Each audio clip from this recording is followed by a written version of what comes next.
seorang imamatul utma seperti presiden ataupun perdana menteri misalnya ataupun seorang raja, kalau sistem negara itu kerajaan, ketika datang di tempat di mana saja di wilayahnya dia berhak.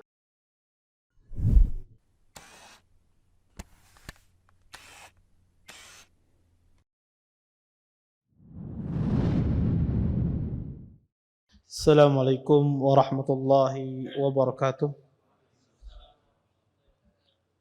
Innal hamdalillah nahmaduhu wa nasta'inuhu wa nastaghfiruh wa na'udzu billahi min shururi anfusina wa min sayyiati a'malina.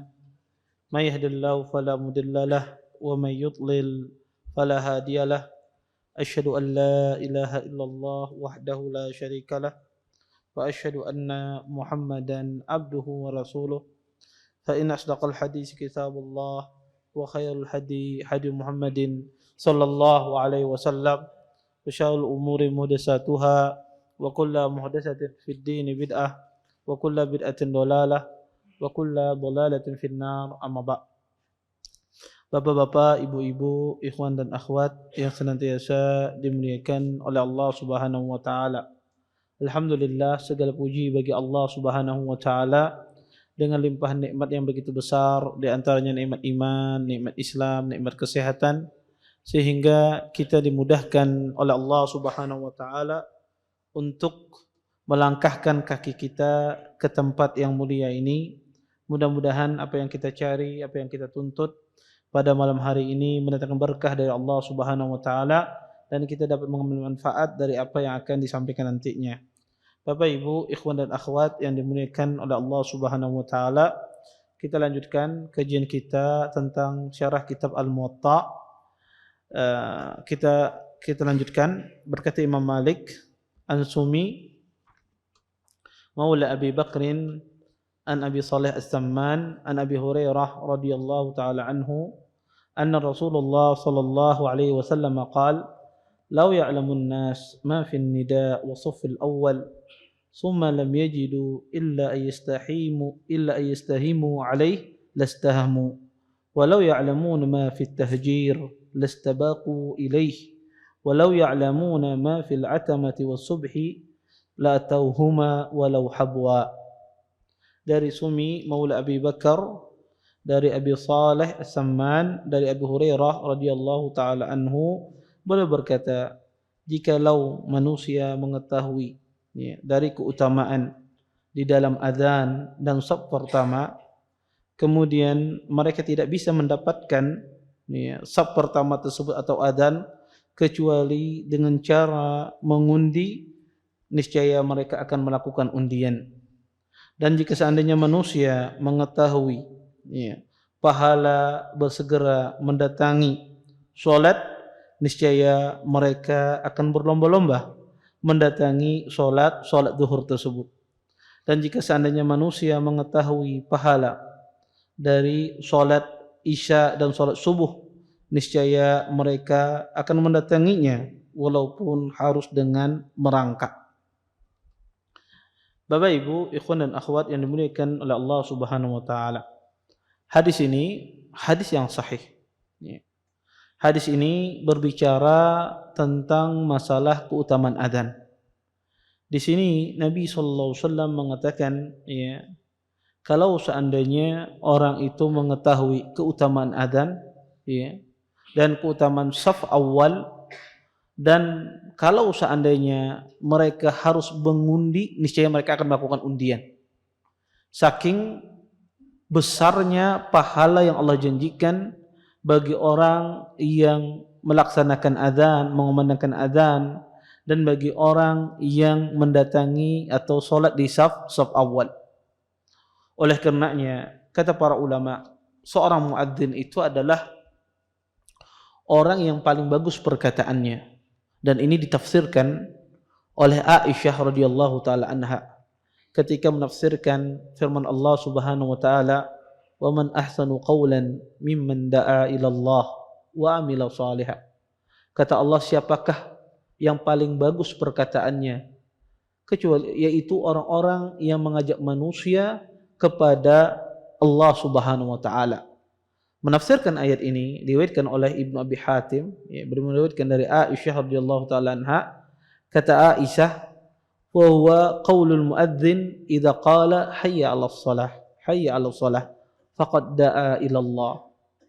Kata Aisyah, perkataan seorang muadzin, hayya 'alas shalah, marilah salat, sungguh dia telah mengajak manusia kepada Allah Subhanahu wa taala. Maka muadzin ini, ya, sebagus-bagus perkataan yang diucapkan karena dia mengajak orang ke jalan Allah Subhanahu wa taala. Kemudian di dalam hadis ini juga Nabi SAW menjelaskan kalau seandainya mereka melakukan undian, niscaya mereka akan melakukan undian. Di sini para ulama menjelaskan bolehnya melakukan undian di dalam perkara ibadah ketika terjadi perselisihan. Ketika terjadi perselisihan, contoh misalnya di masjid tersebut tidak ditentukan muadzinnya, muadzinnya belum ditentukan. Kemudian di tempat yang sama itu banyak tukang adzan, ya. Dulu mantan-mantan tukang adzan pada taubat berataan, ya, pada hijrah misalnya. Akhirnya banyak, suaranya bagus semua. Akhirnya semuanya berlomba-lomba, ya, berlomba-lomba ingin adzan. Kemudian tidak bisa kita memilih karena semuanya dengan kemampuan yang sama. Maka boleh tidak dilakukan, dipilih, ya, diundi, ya. Kemudian ketika namanya keluar itulah yang jadi adzan, boleh. Kalau terjadi perselisihan, maka hadis ini menunjukkan bahwasanya boleh seseorang melakukan undian di dalam perkara ibadah kalau seandainya itu menimbulkan perselisihan. Ya. Kemudian di dalam hadis ini pula Nabi SAW mengisyaratkan juga selain keutamaan adzan, yaitu keutamaan shaf awal. Para ulama menjelaskan apa itu shaf awal. Banyak penafsiran dari makna shaf awal ini. Sebagian ahlul ilm menafsirkan shaf awal itu adalah shaf yang sempurna. Shaf yang sempurna. Kalau seandainya shafnya tidak sempurna, maka itu bukan shaf awal. Kadang-kadang di sebagian masjid itu di belakang imam itu ada berdiri 3 atau 4 orang. Baru setelahnya shafnya lurus panjang. Sebagian fuqaha mengatakan shaf awal itu adalah shaf yang sempurna lurus. Ya, bukan shaf yang berdiri belakang imam cuma segelintir orang. Sebagian lagi ahlul ilm mengatakan tidak. Dinamakan shaf awal itu adalah shaf yang langsung di belakang imam walaupun jumlahnya sedikit. Maka yang benar shaf awal itu adalah shaf yang langsung di belakang imam. Ya, maka disebut dengan shaf awal adalah shaf yang langsung di belakang imam. Walaupun di belakang imam tersebut tempatnya sempit. Ya, cuma 5 atau 7 orang, ya. Baru setelahnya bisa muat banyak. Dan ini sering terjadi di waktu masjid itu penuh di bulan Ramadan, ya. Kadang-kadang imamnya dimajukan ke depan, ya, agar di belakang imam itu bisa diisi. Maka di belakang imam itulah langsung disebut dengan shaf awal. Maka Nabi SAW mengatakan orang yang berada di shaf awal ini mendapatkan keutamaan yang luar biasa. Taib. Mungkin di antara kita ada yang bertanya, Ustadz, bagaimana kalau di masjid itu yang sembahyang cuma bertigaan aja, pasti urun di shaf awal terus. Kalau sholat di Al-Faruq biasanya di shaf kedua atau ketiga. Karena ada subhanallah masjid itu, ya, nggak hidup nggak mati dia. Orangnya itu aja, 3, 4, 5, nggak lebih dari itu. Iya. Pokoknya kalau sembahyang pasti di shaf awal terus. Mau hendak rakaat keempat datang pasti di shaf awal. Iya. Taib, apa hukumnya? Apakah sama di dalam hadis ini dia mendapatkan keutamaan? Kata Nabi SAW, barang siapa yang mendatangi shaf awal, ya kalau seandainya dia tahu berundi, maka dia akan mendapat undian. Apakah disamakan dengan masjid yang penuh banyak orang, ya? Apakah sama dengan masjid yang kosong sedikit orangnya? Maka kata para ulama sama. Selama dia di shaf awal maka dia mendapatkan keutamaan tersebut. Maka ini salah satu keuntungan masjidnya sedikit orangnya, ya. Maka, ya, dia mendapatkan keutamaan ini. Tetapi tentu dari sisi lain ada keutamaan lagi masjid yang banyak ini. Ya, nanti insya Allah kita ada pada bab salat berjamaah. Ya, di antaranya Semakin banyak masjid itu orang yang sholat, ya semakin afdal di sisi Allah Subhanahu wa taala. Semakin besar pahalanya. Semakin banyak orang sholat di masjid tersebut, semakin besar pahalanya. Baik. Kita lanjutkan ke hadis berikutnya.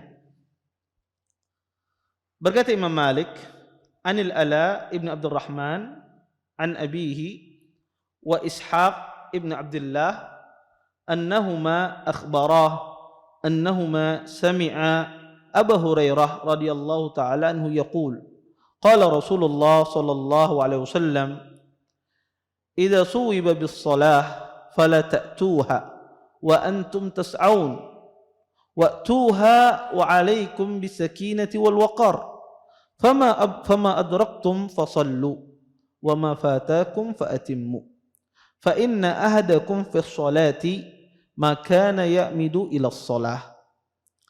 Dari Ala ibnu Abdurrahman, beliau meriwayatkan dari bapaknya dan Ishaq ibnu Abdullah, sesungguhnya mereka berdua meriwayatkan dan mereka mendengar dari Abu Hurairah radhiyallahu taala anhu bahwasanya Abu Hurairah radhiyallahu taala anhu berkata, sesungguhnya Rasulullah SAW bersabda, apabila telah ditegakkan, apabila salat telah dimulai, maka janganlah kalian mendatangi masjid dengan berlari. Hendaklah kalian mendatangi masjid dengan tenang. Apa yang kalian dapati, maka sempurnakanlah. Dan apa yang kalian tertinggal, apa yang kalian dapati maka solatlah, dan apa yang kalian tertinggal padanya maka sempurnakanlah. Sesungguhnya seseorang dari kalian dalam hitungan solat selama ia menuju solat. Hadis ini dikeluarkan oleh Imam Malik dan yang lainnya.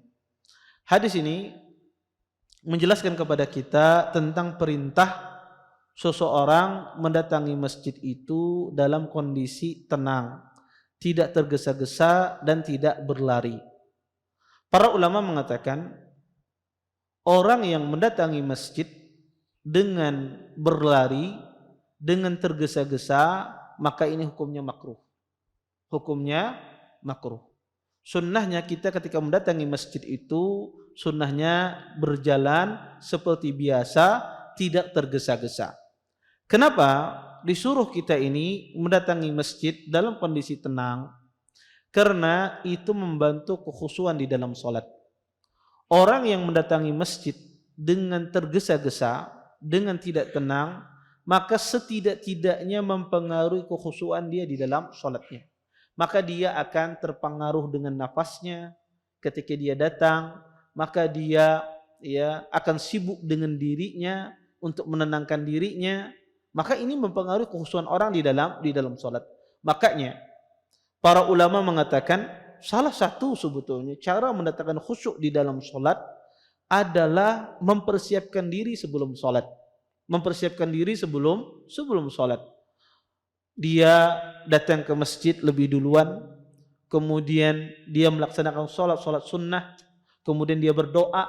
Maka orang yang melakukan tahapan semacam ini insya Allah salatnya lebih khusyuk dibandingkan orang yang datang ketika sholat itu sudah dilaksanakan. Ya, kenapa? Karena orang ini memiliki persiapan sebelumnya. Hatinya menjadi tenang. Ya, dia sholat sunat, dia berzikir, berdoa kepada Allah. Hatinya tenang. Ya, hatinya tenang. Setelah itu ketika dia bertakbir kepada Allah, dia bisa khusyuk. Banyak orang itu tidak khusyuk. Ya, banyak orang itu kehilangan khusyuknya di dalam sholatnya. Itu akibat dia tidak tenang. Dia datangnya tergesa-gesa, banyak pikiran yang dia bawa. Ya.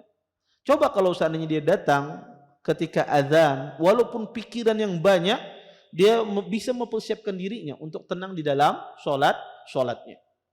Maka kata para ulama, di antara hikmah kenapa Nabi SAW menyuruh para sahabat untuk datang dalam kondisi tenang agar mereka bisa khusyuk di dalam sholatnya.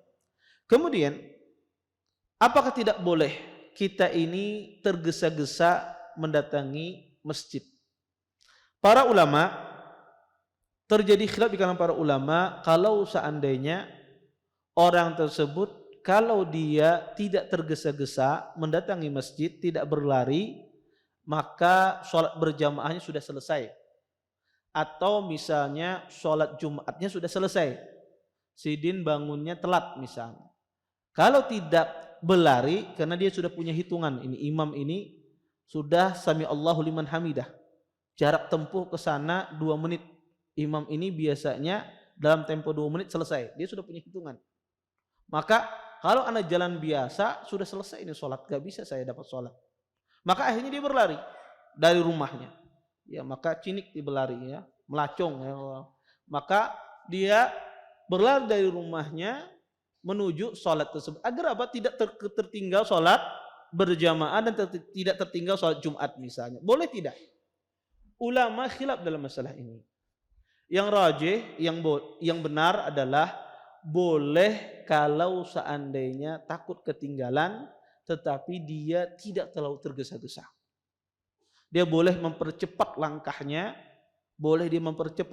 daripada biasanya, tapi tidak ya betul-betul ya melacung lah kata istilah kita ini. Apa namanya? Dia cepatkan langkahnya, tapi ya tidak cepat banget. Maka itu boleh kata para ulama. Kenapa? Demi maslahat. Demi maslahat apa? Agar tidak ketinggalan berjamaah. Ya, dia berjalan cepat ini menjadi sunnah. Meninggalkan berjamaah juga ini sesuatu yang salah. Mana yang lebih besar? Meninggalkan jamaah apa berjalan cepat? Maka yang lebih besar mudaratnya adalah meninggalkan jamaah. Berdasarkan ini kata Syekh Islam, maka tidak mengapa dia mempercepat langkahnya untuk mendapatkan sholat berjamaah. Tapi jika seandainya sholat berjamaahnya tidak takut ketinggalan, sholat Jumatnya tidak takut ketinggalan, maka dia berjalan seperti biasa. Kemudian, dan hal ini berdasarkan Ibnu Umar. Ya, Ibnu Umar, beliau menyuruh orang, pernah beliau mengatakan, hendaklah kalian berjalan, kata beliau, mendatangi sholat tersebut dengan sakinah, dengan tenang. Pernah suatu hari Ibnu Umar ketika berada di Baqi, sholat dikomandangkan. Ya, maka beliau pun berjalan begitu cepat. Ya. Beliau pun berjalan begitu cepat. Perbuatan Ibnu Umar, dan ini juga dilakukan oleh Abdullah bin Mas'ud. Sahabat yang mulia Abdullah bin Mas'ud pun juga begitu. Ketika dikomandangkan qomat, ya, beliau pun berjalannya agak cepat. Ditanyakan kepada Abdullah bin Mas'ud, kenapa wahai Abdullah bin Mas'ud? Bukankah Nabi SAW mengatakan alaikum bisakinati wal waqar? Hendaklah engkau tenang di dalam salatmu, berjalan dengan tenang. Kenapa engkau berjalan begitu cepat? Kata Abdullah bin Mas'ud, maka sesuatu yang paling cepat kita penuhi panggilannya adalah panggilan Allah Subhanahu wa taala. Saya telah dipanggil, dikomandangkan salat, maka dia paling berhak saya penuhi panggilannya dengan cepat. Ya, maksud beliau apa? Agar tidak ketinggalan salat berjamaah. Berdasarkan ini, Syekh Islam Ibnu Taimiyah dan yang lainnya membolehkan orang itu bersegera berjalan agak cepat ketika dia takut salat berjamaah itu hilang, tidak mendapatkannya, ataukah salat Jumat ketinggalan. Kemudian masalah terakhir di dalam hadis ini disebutkan lafaznya fama adraktum fasallu wa ma fatakum faatimmu. Kata Nabi sallam, fama adraktum, yang kalian dapatkan fasallu, maka salatlah. Wa ma fatakum faatimmu, dan apa yang terlewatkan dari kalian sempurnakanlah. Di dalam sebagian riwayat hadis disebutkan lafaznya wa ma fatakum faqdu. Kata Nabi sallam, jika terlewatkan dari kalian salat maka faqdu, maka qada'lah. Dua lafaz ini memiliki dua makna yang berbeda. Kalau kita katakan wa ma fatakum faatimmu, apa yang terlewat dari kalian maka sempurnakanlah, maka salat kita bersama imam, maka rakaat yang pertama kita dapatkan bersama imam itu adalah rakaat pertama bagi kita. Contoh, imamnya sholat maghrib tadi, saya masuk di rakaat ketiga. Rakaat ketiga bagi imam, maka itu rakaat pertama bagi saya yang masbuk. Karena kata Nabi SAW, wa ma fatakum faatimmu, maka ya sempurnakan. Maka disempurnakan itu maksudnya adalah, maka ketika Anda masuk pertama kali bersama imam, itulah rakaat pertama bagi Anda. Setelah itu Anda sempurnakan rakaat kedua, rakaat ketiga. Tetapi berbeda halnya kalau kita menggunakan lafaz wa ma fatakum faqdu. Apa yang terlewat dari kalian maka qadha-lah. Maksudnya apa? Ketika kalian masuk bersama imam, misalnya di salat maghrib, imamnya di rakaat ketiga, kita masuk di sana, maka rakaat ketiga bagi imam, maka itu rakaat ketiga bagi kita. Maka kelazimannya seperti apa? Kelazimannya adalah ketika imamnya itu misalnya tasyahud akhir, duduknya tawarruk, maka kita pun juga duduknya tawarruk. Kemudian ketika bangkit, maka itu adalah rakaat pertama bagi kita. Maka kelazimannya apa? Tidak tasyahud. Berbeda yang tadi. Lafaz wa ma fatakum fa atimmu, rakaat ketiga bagi imam, rakaat pertama bagi kita. Ketika kita naik menyempurnakan, maka rakaat keduanya tasyahud karena rakaat kedua. Adapun lafaz faqdu tidak. Dia tidak tasyahud karena itu rakaat pertama baginya. Maka lafaz yang benar apa? Maka lafaz yang benar adalah lafaz fa'atimmu. Dan itulah riwayat yang paling banyak. Maka wa ma fatakum fa'atimmu. Dan apa yang terlewat dari kalian kata Nabi, maka sempurnakanlah. Maka inilah lafaz yang paling banyak dan inilah lafaz yang paling kuat di dalam hadis ini. Sehingga orang yang masbuk itu rakaat pertama yang dia dapatkan bersama imam adalah rakaat pertama baginya. Baik. Kita lanjutkan lagi hadis berikutnya. An Abdurrahman ibn Abdullah ibn Abdurrahman ibn Abi Sa'sa'ah Al-Mazini an abihi annahu akhbarah anna Abu Sa'id Al-Khudri radhiyallahu ta'ala anhu qala lahu inni araka tuhibbul ghanam wal badiyah fa idza kunta fi ghanamika aw badiyatika fa adzanta bis shalah farfa sautaka bin nida fa innahu la yasma'u mada sautil muadzin jinnun wala ins illa syahida lahu yaumal qiyamah. Qala Abu Sa'id Al-Khudri sami'tuhu min Rasulillah sallallahu alaihi wasallam.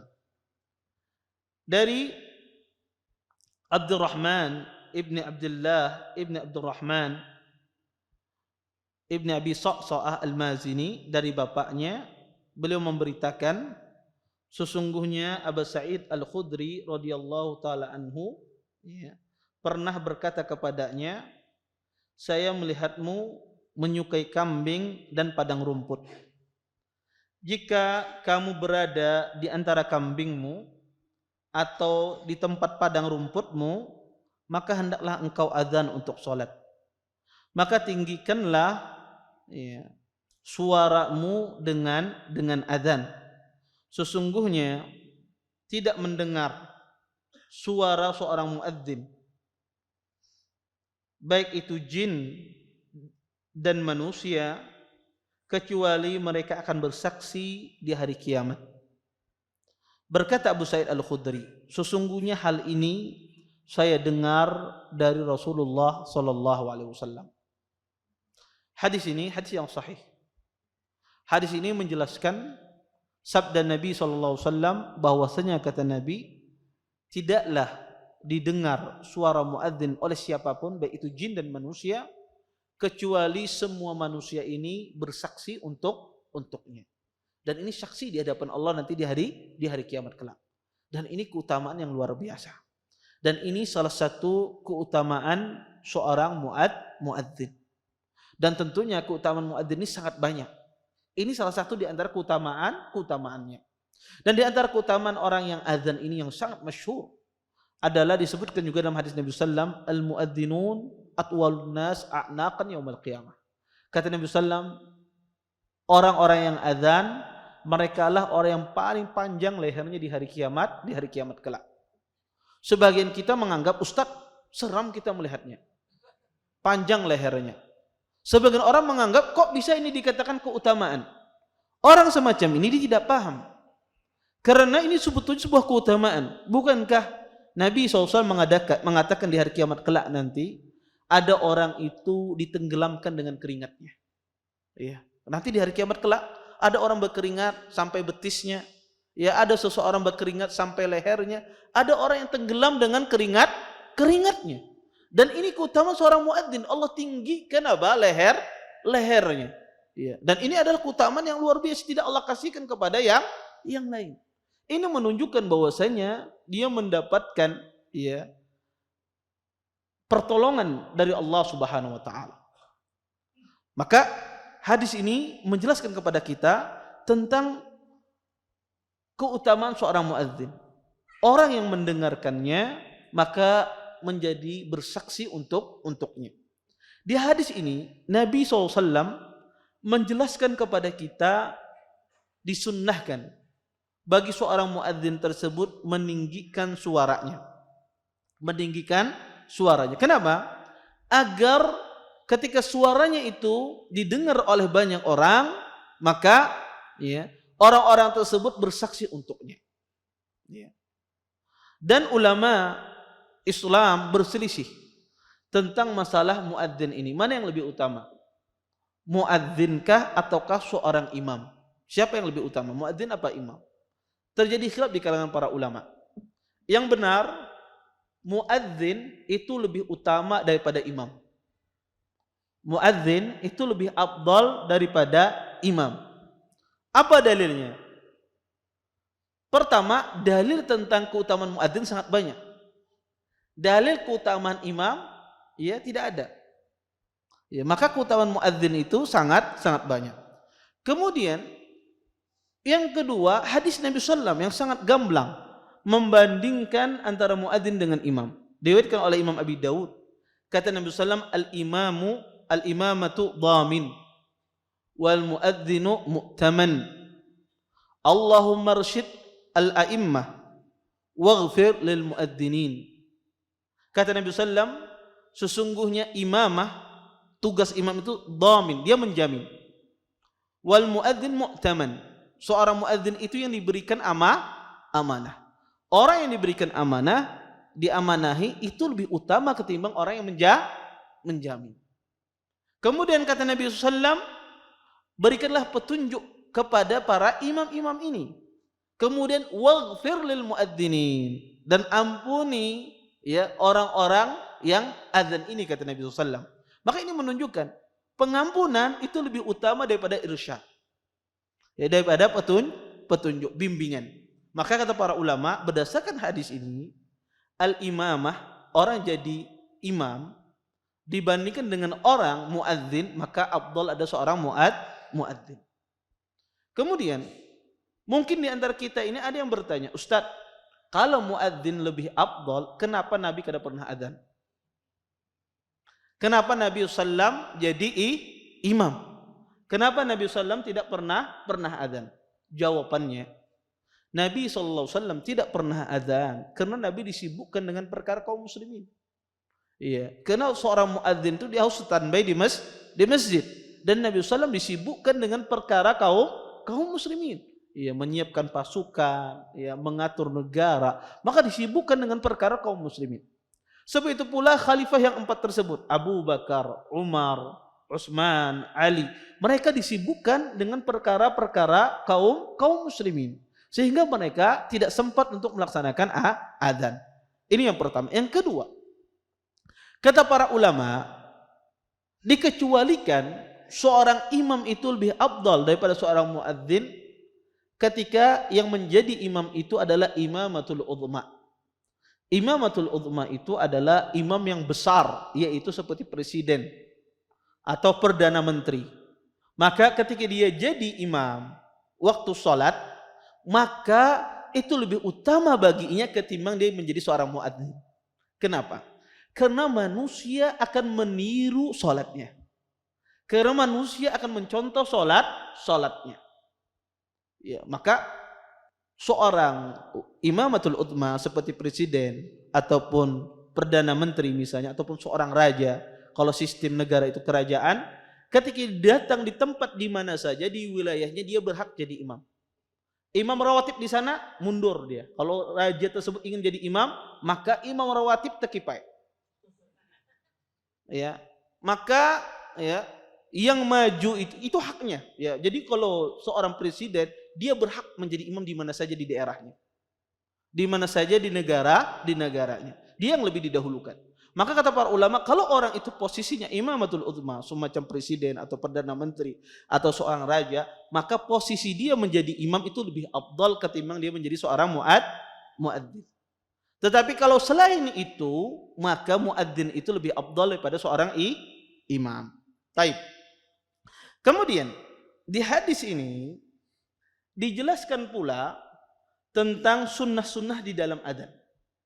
Sunnah-sunnah disebutkan di dalam hadis ini, di dalam adzan.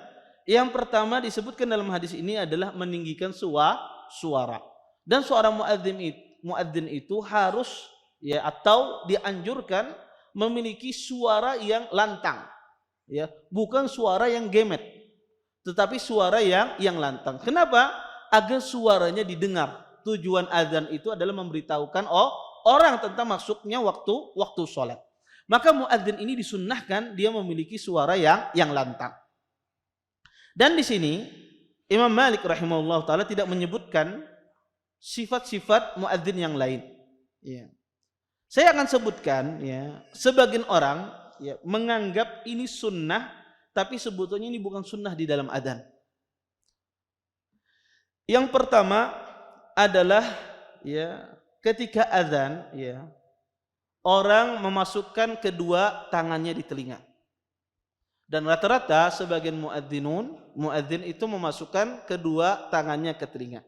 Apa hukumnya? Apakah ada hadis yang menceritakan hal ini? Ada hadis yang menjelaskan bahwasanya disunnahkan diletakkan kedua tangan ini di telinga. Hadis Abi Dzuhaifah. Ya. Kata Abi Dzuhaifah, "Ra'aitu Bilal yu'adzin wa yadur wa yutba'u fahu hahuna wa hahuna wa isba'ahu fi udhunayhi fil adhan." Kata Abi Dzuhaifah, saya melihat Bilal ketika adzan. Kemudian kata beliau meletakkan kedua tangannya di telinganya, di dua telinganya. Di sini hadis ini dijadikan dalil oleh kebanyakan orang tentang sunnahnya meletakkan kedua jari telunjuk ini ke telinga ketika adzan. Tetapi sebetulnya hadis ini hadis yang lemah. Kenapa? Karena riwayat yang sahih dari hadis Abi Dzuhaifah yang diriwayatkan oleh Ibnu Mahdi, kemudian Waqi' Ibnu Jarrah dan yang lainnya dari Sufyan Ats-Tsauri, dari Aun, dari Abi Dzuhaifah tidak menyebutkan meletakkan jarinya di dalam daun telinganya. Dan semua riwayat yang mengatakan meletakkan jari ke dalam daun telinga, semua riwayatnya lemah, tidak ada yang sahih.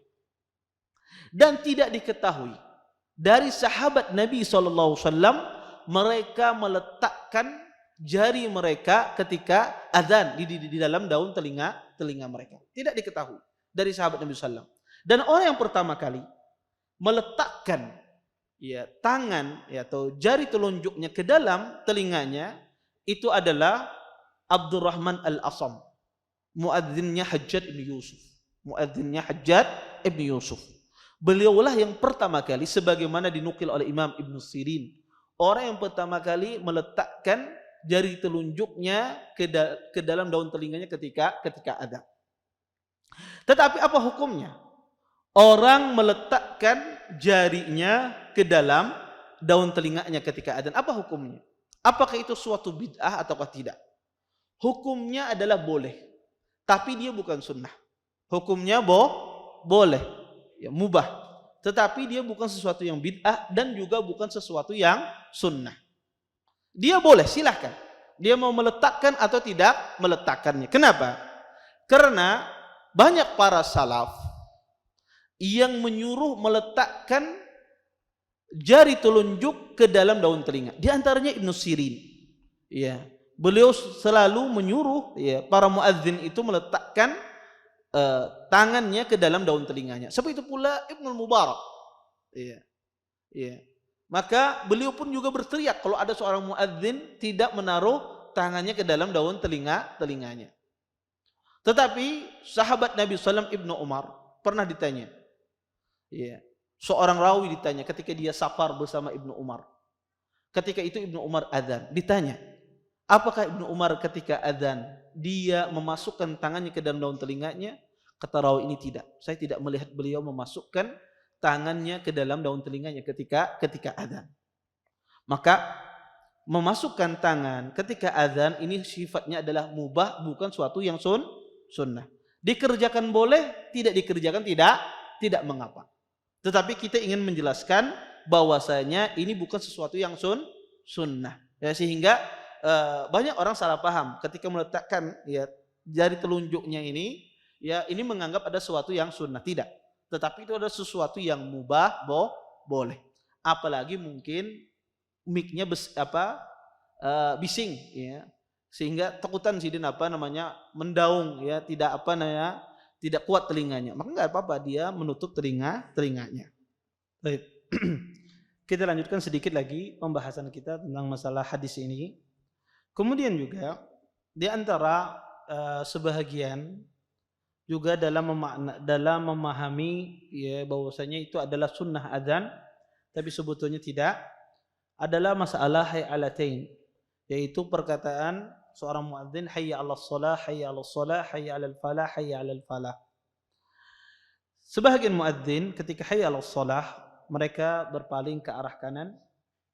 Kemudian ya hayya 'alal falah mereka kadang berpaling ke arah kiri. Tujuannya apa? Untuk agar suara itu lebih keras didengar. Para ulama mengatakan bahwasanya apakah ada hadisnya? Ada hadisnya. Itu dilakukan oleh Bilal. Ya Bilal, ya beliau yaltafit yaminan wa shimalan. Kata rawi, beliau menoleh ke kanan dan ke kiri ketika mengucapkan hayya 'alas shalah dan hayya 'alal falah. Tetapi tidak ada di dalam hadis tersebut secara terperinci menjelaskan kapan ke kanan, kapan ke kiri ketika mengucapkan hayya 'alas shalah, hayya 'alal falah. Sehingga terjadi khilaf di kalangan para ulama dalam masalah ini. Sebagian ulama mengatakan menoleh ke kanan itu ketika ucapan ya seseorang mengucapkan hayya 'alas shalah. Maka hayya 'alas shalah kedua kalinya itu keduanya berada di kanan. Kemudian hayya 'alal falah itu kedua-duanya dia menghadap ke arah kiri. Ini pendapat yang pertama. Pendapat yang kedua mengatakan ganti-gantian. Hayya 'alas shalah kanan, hayya 'alas shalah yang keduanya di kiri. Hayya 'alal falah yang pertama di kanan, hayya 'alal falah yang keduanya di kiri. Pendapat yang ketiga mengatakan seperti pendapat yang pertama, tapi bedanya adalah ketika dia mengucapkan hayya 'alas shalah yang pertama, dia kembali lagi ke arah kiblat wajahnya. Kemudian ketika dia mengucapkan hayya 'alas shalah kembali lagi ke arah kanan. Ketika dia mengucapkan hayya 'alal falah dia ke arah kiri. Kemudian kembali lagi dia ke arah kiblat. Kemudian ketika dia mengucapkan hayya 'alal falah kembali lagi dia ke arah kiri. Kemudian dia menghadap kiblat. Ini ada 3 pendapat dalam masalah ini. Pendapat yang terakhir, ya, para ulama mengatakan bahwasanya hayya 'alas shalah dan hayya 'alal falah ini tidak perlu kita menoleh ke kanan dan ke kiri kalau seandainya tujuan dari menoleh ke kanan ke kiri itu sudah tercapai. Karena tujuan dulu muadzin Bilal, beliau adzan ke arah kanan dan ke arah kiri agar suara itu tersebar. Seseorang dulu itu adzannya di atas, ya, menara, di atas menara. Zaman dulu itu tidak ada bangunan, ya. Jadi kalau kita adzan di atas dengan suara yang lantang, tidak ada bangunan, itu jelas terdengarnya. Karena suara itu jelas didengar, ya. Maka antum hilangkan bangunan yang ada di sini, adzan di atas, maka sampai ujung sana kedengaran suara antum, lantang suara kita. Nah tujuannya mereka zaman dulu Bilal ke kanan dan ke kiri apa? Agar suara itu tersebar. Ya ke arah kanan, ya bagian sebelah sana tersebar, bagian ke sebelah kiri, itu tujuannya. Maka kata para ulama kalau tujuan ini sudah tercapai tanpa menoleh ke kanan dan ke kiri maka tidak perlu. Apalagi zaman sekarang seorang muadzin ketika dia ke kanan malah suaranya lemah. Kenapa? Karena mic-nya biasanya di tengah. Ketika dia ke kanan malah suaranya menjadi lemah, kecuali mic-nya bersusun. Banyak. Atau mic-nya dia ambil. Tapi kalau biasanya mic yang ada satu semacam ini. Ketika dia ke kanan malah justru suaranya lebih lemah ketimbang dia menghadap ke arah kiblat. Sebab itu pula ketika dia ke arah ke kiri, justru suaranya lebih lemah ketimbang dia fokus ke arah depan. Maka justru ini sebaliknya daripada tujuan menoleh ke kanan dan ke kiri, agar suara itu didengar. Oleh karenanya, kalau seandainya tujuan itu sudah tercapai dengan mikrofon semacam ini, maka kata para ulama sunnahnya tidak menoleh ke kanan dan ke kiri. Sunnahnya tidak menoleh ke kanan dan ke kiri. Kenapa? Karena tujuannya untuk memperdengarkan orang ketika masuk waktu sholat. Iya. Baik. Ini di antara dua hal yang mungkin kita jelaskan ya. Karena sebagai banyak di antara orang menganggap ya tadi yang saya jelaskan tadi itu bagian dari sunnah Nabi Sallam, dan kenyataannya tidak. Ya, bukan bagian dari sunnah Rasulullah Sallallahu Alaihi Wasallam. Mungkin itu saja yang dapat saya sampaikan. Mudah-mudahan bermanfaat. Kalau ada yang bertanya silahkan.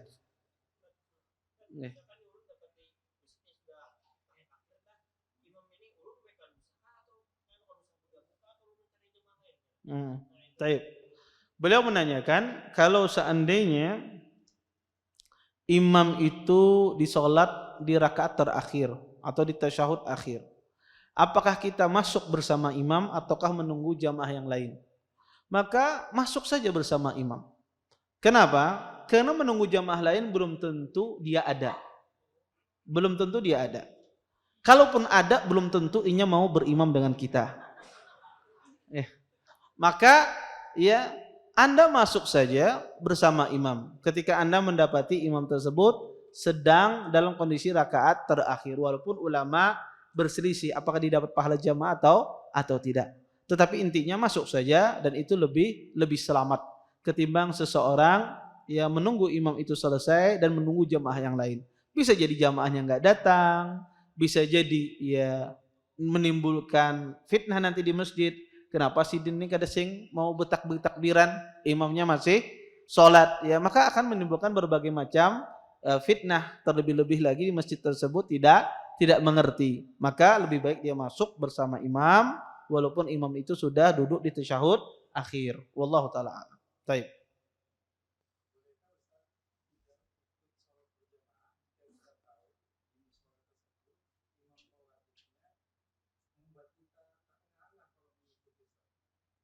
Cepat imam rawatibnya. Oh ya. Baik, belum menanyakan boleh tidak kita enggak sholat di masjid yang imam rawatibnya cepat banget. Ya, cepatnya luar biasa. Ya. Mungkin patah pinggang empatinya. Ya, saking cepatnya. Iya.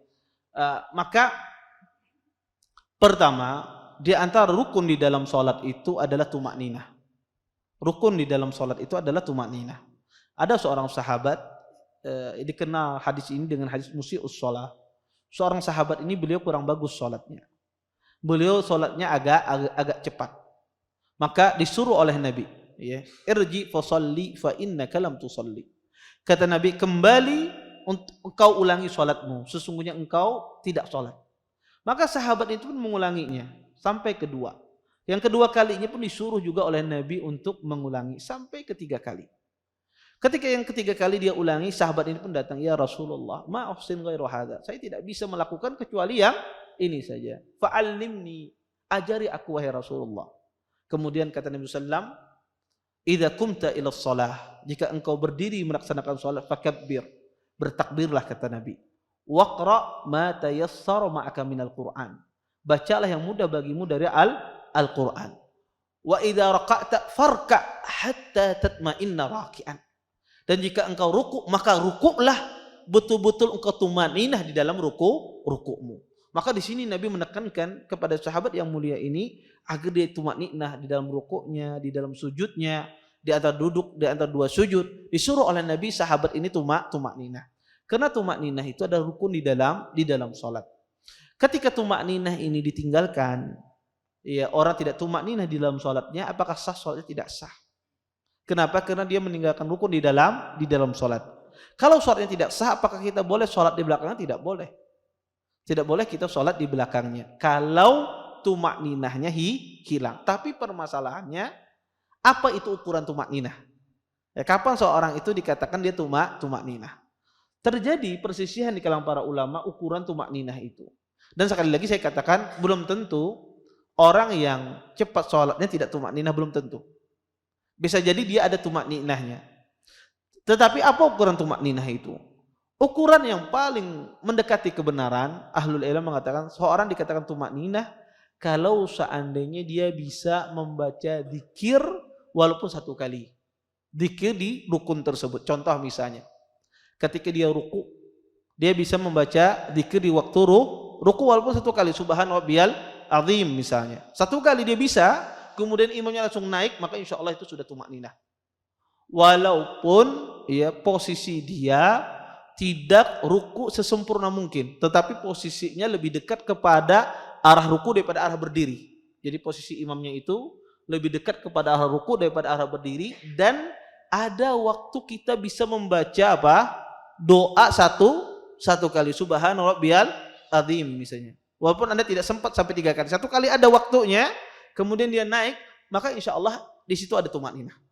Tetapi kalau seandainya tidak sempat sama sekali, ya, baru baca subhan langsung naik Allahu Akbar misalnya, sami Allahu liman hamidah misalnya, maka ini tidak tumak ninah dia. Maka ketika orang itu tidak tumak ninah, maka ya tidak boleh kita sholat di belakangnya, cari masjid yang lain. Wallahu taala alam. Baik. Saya sebetulnya ini ingin menjawab pertanyaan minggu kemarin kertasnya, tapi qadarullah tadi saya sudah persiapan di sini, tapi mungkin anak saya yang ngambil. Ya makanya taib. Ada yang mau tanya? Ya, silakan.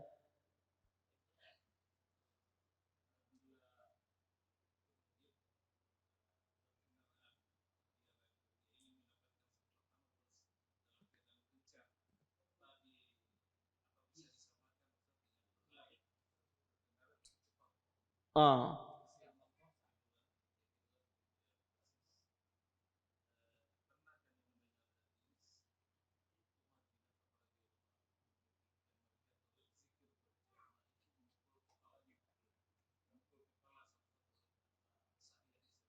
Iya. Yang pertama tentang masalah apakah bisa dikiaskan orang naik mobil atau naik sepeda motor cepat dengan orang berjalan cepat. Hadisnya berbicara tentang masalah berjalan. Adapun naik kendaraan tidak masuk di dalam hadis ini. Orang naik kendaraan cepat atau naik kendaraannya lambat, maka tidak masuk di dalam hadis ini. Hadis ini mengkhususkan permasalahannya adalah orang yang mendatangi sholat dengan berjalan kaki. Iya. Atau dia menaiki kuda misalnya zaman dulu, atau naik onta zaman dulu orang, maka tidak masuk di dalam pembahasan hadis ini. Hadis ini hanya berkisar tentang yang mendatanginya ada dalam kondisi berjalan. Adapun yang kedua adalah masalah apakah sahih Umar bin Khattab itu memukul kepala orang yang sedang berzikir jama'i. Maka apakah ada hadis yang sahih? Wallahu taala alam, saya tidak tahu ya tentang masalah asar tersebut, ya baru pertama kali mendengar, ya. Tetapi banyak ya ingkarnya para sahabat tentang masalah orang yang berzikir jama'i. Dan antaranya adalah pengingkaran Abdullah bin Mas'ud ketika ada seseorang di masjid membentuk lingkaran, dia berzikir jama'i. Ya, banyak pengingkaran sahabat terhadap ingkar jama'i. Tapi apakah ada pengingkaran Umar dengan memukul kepala orang tersebut? Wallahu taala alam, saya tidak tahu. Baik, ada yang lain? Nggih.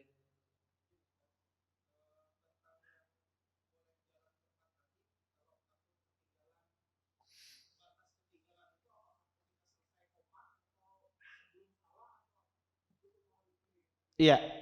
Batas ketinggalan di sini maksudnya adalah ketinggalan sholat seutuhnya, sholat berjamaah. Bukan ketinggalan 1 rakaat atau 2 rakaat. Contoh misalnya dia mendatangi sholat isya di qomat. Kalau dia tidak bersegera, sholat isya itu selesai. Kalau seandainya dia datangnya agak cepat, maka sholat isya itu tidak bubar, tidak selesai. Maka itu. Tapi kalau seandainya dia datang pelan, dia akan terlambat. Tapi Isya itu nggak bubar, nggak perlu dia cepat-cepat.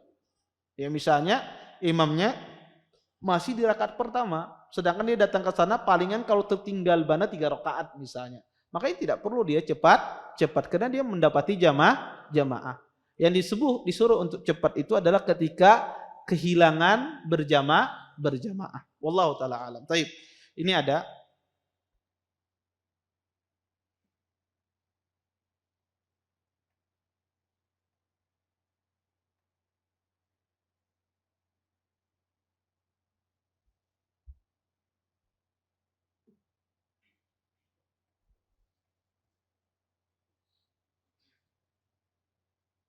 bila mik tanpa tiang maka dipegang ketika adzan. Apa boleh dengan tangan kiri? Apakah boleh memegang mik itu dengan tangan kiri ketika adzan? Ketika miknya itu tidak ada tiangnya. Boleh, tidak ada masalah.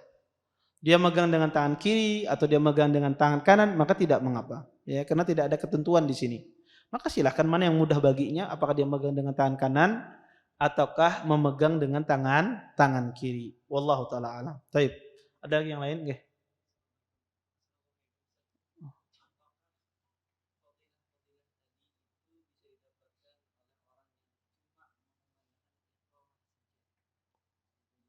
Iya. Ya, jazakumullah khair. Sebetulnya ini permasalahannya, ya mungkin nanti saya bahas pada pertemuan berikutnya tentang masalah mana yang lebih afdal. Apakah seorang muadzin dia yang qomat? Apakah boleh muadzin itu dia adzan kemudian yang qomat orang yang lain? Ada hadis ya yang mengatakan terjadi tukar menukar. Kadang Abdullah bin Maktum yang adzan, Bilal yang qomat. Kadang bila yang adzan Abdullah bin Maktum yang qomat. Tetapi hadis-hadis yang semacam ini semuanya lemah.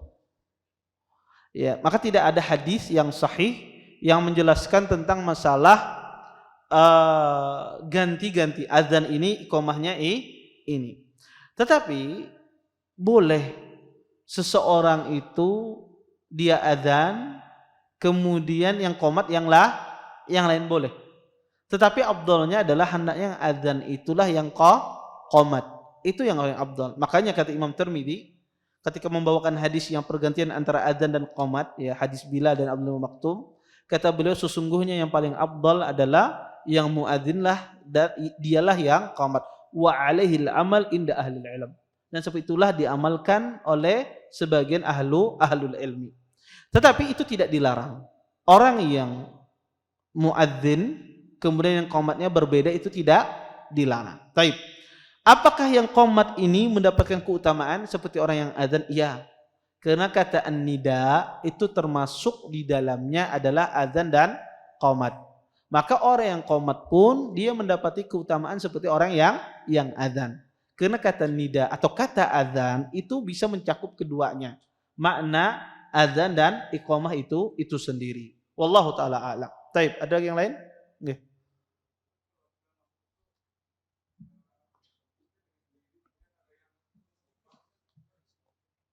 Iya. Nggih. Apa hukumnya orang yang masbuk kemudian menapuk orang di belakang? Ya. Orang di depan ditapuknya. Ya, boleh tidak? Sebetulnya pertama tidak ada hadisnya. Tidak ada dalilnya. Kemudian yang kedua, apakah itu dianjurkan? Tidak dianjurkan sebetulnya. Ya, tidak dianjurkan. Terus gimana caranya? Kita sholat saja di sampingnya bertakbir. Allahu Akbar. Maka orang itu rata-rata sudah paham. Kalau seandainya kita bertakbir di sampingnya, dia tidak mau juga mengajak kita berjamaah, berarti sidin memang kadang mau mengajak kita jadi apa? Makmumnya. Ya. Maka tidak perlu sebetulnya menepuk ya. Tinggal kita keraskan apa? Takbir kita di samping beliau. Ya. Maka itu sudah cukup sebetulnya. Dan juga ini menepuk ini bisa juga menyakiti orang, ya. Bisa jadi tepukannya keras gencang mana. Ya. Ya, kadang-kadang ya yang kedua mengganggu kekhusyuan orang. Orang lagi asik-asik dia baca Al-Fatihah misalnya ditepuk belakangnya. Ya kadang-kadang dia mengganggu kekhusyuan dia. Maka ini sebetulnya kurang tepat. Ya kurang tepat. Pertama tidak ada dalilnya. Mereka berdalil dengan hadis yang lemah. Di antaranya adalah hadis yang menarik orang dari depan ke belakang. Di depan shaf ditarik ke belakang, riwayat Tabrani. Ya. Maka hadis ini lemah. Ya. Ya, ketika tentang sholat sendiri, ya hadis Wabisah ibni Ma'bad, ketika dia sholat sendiri, maka ada tambahan di dalam riwayat Tabrani, maka hendaklah dia menarik orang di depannya.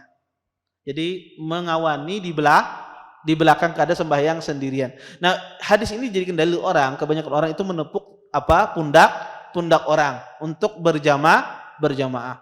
Tentu ini pertama hadisnya lemah, sanadnya lemah. Yang kedua, secara hukum syariat ini tidak benar. Kenapa? Karena Anda ketika menarik orang dari depan ke belakang, Anda mengurangi fadilahnya dia. Dia fadilahnya di saf depan, Anda taruh ke belakang, berkurang fadilahnya dia. Iya, berkurang fadilahnya dia. Selain isnadnya lemah, matannya pun bermasalah. Ya, maka itu biasanya dijadikan dalil oleh sebagian orang, kadang-kadang menepuk belakang pundak orang. Taib. Ini ada pertanyaan, ini kita jawab bismillah. Barakallahu fiik. Menghindari saf pertama dikarenakan menghindari terpaan angin dari kipas angin atau dinginnya hembusan dari AC hingga menjadikan dia ke saf berikutnya. Apakah dia tidak mendapatkan keutamaan saf awal? Iya, dia tidak mendapatkan keutamaan saf awal. Iya. Terus apa Ustaz? Bisa saja sebetulnya pakai jaket, ya pakai kaos kaki, ya, atau dia pakai penutup kepala. Ya, bisa saja sebetulnya dia mengatasi hal tersebut. Tetapi ketika dia betul-betul nggak bisa di saf awal karena ada udzur syar'i, ya ada udzur syar'i, misalnya di saf awal itu terlalu dingin, pakai jaket sudah kadakawa, harus di saf kedua, ya kalau betul-betul ada udzur syar'i semacam itu, maka insya Allah dia mendapatkan pahala ya seperti orang sholat di saf awal, tapi tentu berbeda. Pahala niat itu berbeda dengan pahala orang yang melakukan. Itu dua hal yang berbeda. Jadi di dalam Islam itu pahala orang yang mengerjakan sholat berjamaah dengan pahala orang yang tidak bisa mengerjakan sholat berjamaah karena ada udzur syar'i. Jadi misal orang ini kebiasaannya sakit, kebiasaannya sholatnya berjamaah, kemudian dia sakit, tidak bisa sholat berjamaah. Tapi apakah dia dapat pahala sholat berjamaah? Dapat. Tetapi apakah sama pahalanya dengan pahala orang yang sholat berjamaah di masjid? Berbeda. Iya. Pahala beramal itu pasti lebih besar daripada pahala yang tidak beramal. Oh iya. Maka sama seperti ini orang yang dia karena ada udzur syar'i akibat tidak bisa di shaf awal, kemudian dia ke shaf yang kedua, apakah dia dapat pahala? Insya Allah dia dapat pahala. Ya. Dapat pahala orang seperti orang sholat di shaf awal. Tapi apakah sama? Tidak sama. Berbeda. Taib. Assalamualaikum warahmatullahi wabarakatuh. Izin bertanya, apa hukumnya Ustadz mengkapling saf terdepan dengan cara meletakkan sejadah? Dan bolehkah kita memaksakan untuk masuk ke saf pertama walau harus berdesakan? Pertama, itu hajz makan, ya itu dibahas oleh para ulama fikih. Ya. Apakah boleh menghajz itu? Tempat itu boleh apa tidak? Jawabannya adalah khilaf masalah ini, tapi yang rajih tidak boleh. Yang rajih tidak boleh. Kenapa? Karena ya pertama itu adalah tempat umum, bukan tempat Anda.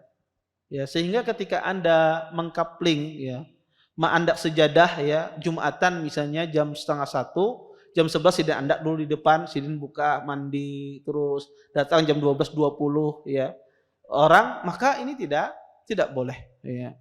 Atau menaruh sejadah terlebih dahulu tidak boleh. Dan ini sebetulnya pembahasannya panjang, tetapi intinya tidak boleh ya. Kenapa? Karena kita menzalimi orang lain. Kemudian, afwan Ustadz izin bertanya, dan bolehkah kita memaksakan untuk masuk ke saf pertama walau harus berdesakan? Kalau seandainya yang dimaksudkan berdesakan di sini menyusahkan orang atau mengganggu orang, menyakiti orang di sampingnya, maka tidak boleh. Kita tidak boleh dalam sholat itu menyakiti orang lain. Tapi kalau dimasukkan berdesakan di sini tidak sampai menyakiti orang, maka tidak ada masalah. Anda masuk di saf sana. Kemudian, afwan Ustadz izin bertanya terkait masbuk sholat. Ketika kita dapati imam sudah rakaat terakhir, sedangkan kita baru masuk, apa yang kita lakukan? Ketika kita dapati imam sudah tasyahud akhir, apakah kita membaca tasyahud atau diam saja? Jazakumullah khair. Ketika imam membaca tasyahud akhir, maka Anda duduk bersama imam juga membaca tasyahud. Tetapi bagi Anda itu ada tasyahud awal. Tasyahud awal itu sampai pada syahadat saja, tidak sampai kepada sholawat kepada Nabi SAW. Taib. Seluas apa hukum fardu kifayah adzan? Apakah jika masjid di kompleks sebelah sudah adzan, hukum fardu kifayah adzan di kompleks saya sudah gugur? Cakupannya adalah seperti cakupan mendatangi sholat berjamaah. Jadi seseorang itu kapan dia diwajibkan mendatangi sholat berjamaah? Ketika dikumandangkan adzan. Maka ketika terdengar adzan dari tempat dia dan masjid tersebut, maka di situ dia wajib mendatangi sholat berjamaah. Maka jika seandainya di tempat kita ini kadang-kadang banyak gang, setiap gang itu ada masjid atau ada musalla. Bahkan dalam satu gang itu kadang-kadang ada dua musallanya. Maka jika seandainya gangnya berdekatan, maka gang pertama kalau nggak adzan, gang yang kedua sudah adzan, maka sudah cukup, tidak ada masalah. Kenapa? Karena gang kedua itu ketika dia adzan, adzannya terdengar di tempat kita, maka itu sudah cukup. Ya itu sudah cukup. Ya, atau di gang ketiga misalnya, gang satu, gang kedua tidak adzan, gang ketiga apa? Adzan. Dan adzannya kedengaran di tempat kita kalau dikumandangkan dengan suara lantang di atas tempat yang tinggi tanpa mikrofon, kedengaran di tempat kita, maka itu sudah cukup. Tapi ketika tempatnya jauh, dikumandangkan adzan di atas, tidak kedengaran di tempat kita, nah di sini di tempat kita itu fardu kifayah adzan. Iya, tempat kita itu fardu kifayah. Iya, disuruh di sana harus ada yang adzan. Taib. Ustadz, apakah kita menyauti adzan dapat keutamaan dan pahala yang sama dengan si muadzin? Tentu berbeda ya, pahala seseorang yang menjawab adzan dengan orang yang adzan. Tentu berbeda. Tentu kita ketika kita menjawab adzan itu dapat pahala karena kita berzikir kepada Allah. Tapi apakah sama pahalanya dengan muadzin? Tentu berbeda. Taib. Barakallahu fiik, berkenaan dengan adzan dan waktu berbuka puasa, saat kapan? Masya Allah. Ya. Barakallahu fiik, berkenaan dengan adzan dan waktu berbuka puasa, saat kapan waktu berbuka di Banjarmasin ini? Saat bunyi sirene yang menandakan waktu maghrib telah masuk, atau pada saat muadzin mengucapkan Allahu Akbar. Maka saat waktunya pas masuk waktu sholat. Jadi ketika Anda lihat ya sudah masuk waktu sholat, walaupun sirenenya belum berbunyi, ya sudah masuk waktu sholat, sudah masuk waktu adzan di jam Anda sesuai dengan jadwal yang dibagikan oleh pemerintah, maka Anda makan saja. Jangan takut, ya jangan ragu-ragu, ya jangan menunggu muadzin, karena muadzin itu saya katakan itu tingkatan yang paling terakhir dalam menentukan masuknya waktu sholat. Karena muadzin zaman sekarang tidak seperti muadzin zaman dahulu. Muadzin zaman dahulu dia memantau matahari sudah terbenam apa tidak. Muadzin zaman sekarang tidak, dia tinggal lihat waktu, ya lihat jam itu kebanyakan. Walaupun mungkin ada di sebagian tempat muadzin yang canggih, ya dia lihat matahari terbenam atau tidak, tapi ini jarang sekali. Rata-rata muadzin kita itu melihat waktu yang ada di masjid. Bahkan dia melihat sudah masuk.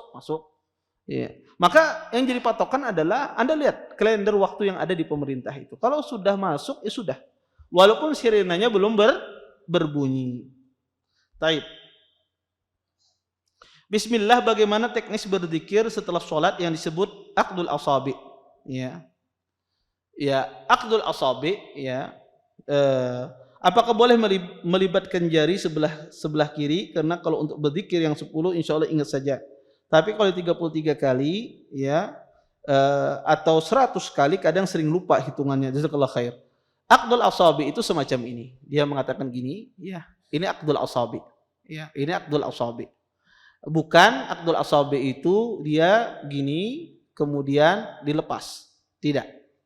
Tapi aqdul asabi itu ini, ya gini, ini dia disebut dengan aqdul asabi. Ya. Kemudian mengulang lagi, dilepas lagi, ya semacam itu. Inilah aqdul asabi yang dimaksudkan di dalam hadis Nabi SAW. Maka ini disebut dengan aqdul asabi. Adapun yang kayak gini, ya kemudian ini disebut hal, ya bukan akad. Akad itu adalah dia menurunkan. Ini akad. Ya. mengikat. Adapun yang ini disebut hal, melepas. Maka di dalam hadis adalah aqdul asabi. Maka aqdul asabi itu yang benar semacam ini caranya. Kemudian ya, apakah boleh kita kayak gini? Boleh saja, tidak ada masalah. Tapi kalau Anda bertanya yang afdalnya kayak gini memang. Ya, ini yang disebut dengan aqdul asabi ketika berzikir. Kemudian apakah boleh dengan tangan kiri? Ya, tangan kiri, maka afdalnya ada dengan tangan kanan. Karena zikir itu adalah sesuatu yang thayyib. Maka kita disuruh untuk menggunakan tangan kanan. Ustadz, kalau 100 kadang sering lupa, berarti dia kada khusyuk berzikirnya. Makanya disuruh kita khusyuk berzikir tersebut. Ya, menghitung. Karena dengan tangan ini orang akan khusyuk. Kalau inya mau hitungannya, berarti inya emang menghayal ketika berzikirnya. Ya, dia menghayal ketika berzikirnya. Taib. Bismillah, Ustadz, izin bertanya di luar tema. Apakah hadis di bawah ini sahih? Dari Anas bin Malik radhiyallahu taala anhu berkata, aku mendengar Rasulullah bersabda, obatnya ikrun nasa, nyeri pinggang, ya, adalah ekor kambing domba yang dimasak, kemudian dibagi menjadi 3 bagian dosisnya. Kemudian dikonsumsi ketika perut kosong di setiap harinya atau bagian 1 dosis. Iya, di sini disebutkan ya, ikrun nasa ini ya. Ya, ada hadisnya, betul ya, hadis ini dan betul disahihkan oleh Syekh Albani rahimahullahu taala. Ya. Tetapi dalam pengobatan itu di dalam Islam tidak semua yang ketika Nabi mengatakan misalnya habtu sauda dawaun likulida.